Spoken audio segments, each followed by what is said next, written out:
Hai, selamat pagi. Hari ini kita mau renungan pagi dulu ya, sebelum melakukan aktivitas kita. Yuk kita nyanyi dulu.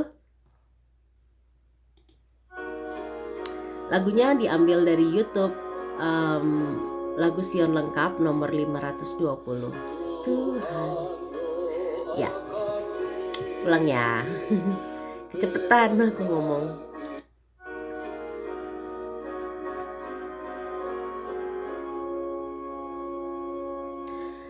Tuhan, doa kami, bebaskan pikiran kami dari kesibukan dunia, datang menghadap tatamu. Ubahlah jiwa raga kami oleh kasih karuniamu. Saat ini terimalah umatmu yang berdoa bersatu padamu. Yuk kita berdoa. Ya Tuhan, Allah Bapa kami yang berada di dalam kerajaan surga, Allah yang baik, yang penuh dengan kemurahan. Terima kasih Bapa untuk penyertaan yang Kau berikan kepada kami sepanjang malam hingga tiba pada pagi hari ini. Dengan tubuh yang segar kami dapat bangun.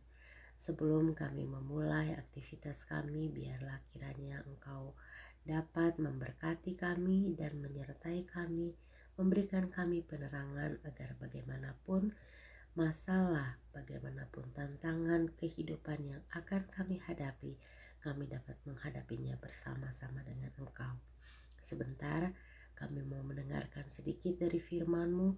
Biarlah kiranya Engkau memberikan Roh Kudus-Mu kepada hati kami masing-masing agar kami dapat mengerti, dan ajari kami untuk menjadikan firman-Mu ini menjadi pedoman dalam kehidupan kami. Terima kasih Bapa untuk kasih-Mu yang tak berkesudahan bagi kami. Kami alaskan doa ini di dalam nama Yesus yang sudah mati untuk menebus kami dari dosa. Amin. Oke, di bulan Mei ini kita belajar tentang kita menuruti teladan yang sempurna itu. Jadi bacaan kita yang diambil dari buku Menjadi Putra dan Putri Allah ini, di tanggal 2 Mei judulnya Ia Taat Kepada Otoritas Orang Tua. Ayat intinya diambil dari Lukas 2 ayat 21. Ayat intinya diambil dari Lukas 2 ayat 51, bunyinya, lalu ia pulang bersama-sama mereka ke Nazaret, dan ia tetap hidup dalam asuhan mereka.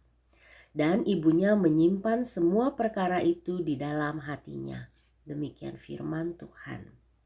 Mari kita baca ayat bahan perenungannya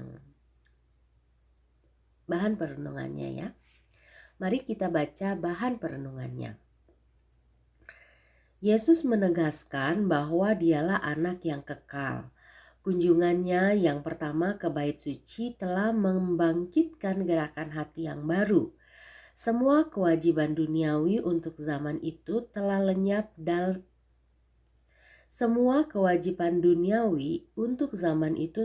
lenyap dari pemandangan.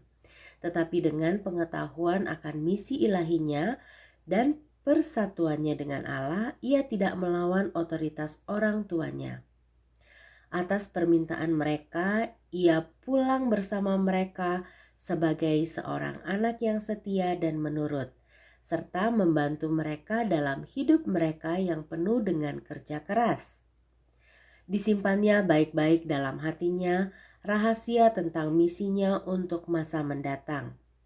Menunggu dengan taat hingga periode pelayanannya untuk umum kelak mulai sebelum memberitahukan kepada dunia bahwa dialah Mesias itu. Ia taat kepada pengendalian orang tua. 18 tahun lamanya Setelah ia mengaku bahwa ia adalah anak Allah dan menghidupkan kehidupan sederhana dan biasa sebagai orang Galilea, bekerja dalam pertukangan kayu, 30 tahun lamanya ia taat kepada pengendalian orang tua. Biasalah bagi anak-anak meskipun dari orang tua Kristen, kalau sudah berusia lebih dari 12 tahun, merasa bahwa mereka mesti dibolehkan mengikuti keinginan mereka sendiri. Dan orang tua mau dipimpin oleh anak-anak mereka, gantinya memimpin anak-anak itu. Inilah sebabnya banyak orang muda muncul dengan kebiasaan mementingkan diri dan kemalasan. Mereka gagal, sombong, dan keras kepala. Kalau kita memandang kepada penyangkalan dirinya yang sabar, penyingkirannya dari segala kemasyuran, pengabdiannya dari pekerjaannya sehari-hari dalam lingkungan yang hina, alangkah eloknya terang yang dipancarkan tentang hidupnya.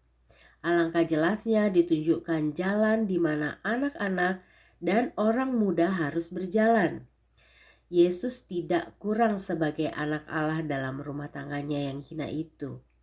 Dalam ketaatannya kepada orang tuanya, daripada ketika Allah berfirman dari tahtanya yang kekal itu, katanya, "Inilah anakku yang kukasihi." Hidup Kristus menjadi suatu berkat untuk selama-lamanya. Atas satu kehidupan yang taat dengan gembira kepada pengendalian orang tua dan kehidupan yang rajin secara jasmani dan mental. Demikianlah bacaan renungan pagi kita pada hari ini. Semoga ini dapat bermanfaat bagi kita. Judul renungannya ialah ia taat kepada otoritas orang tuanya.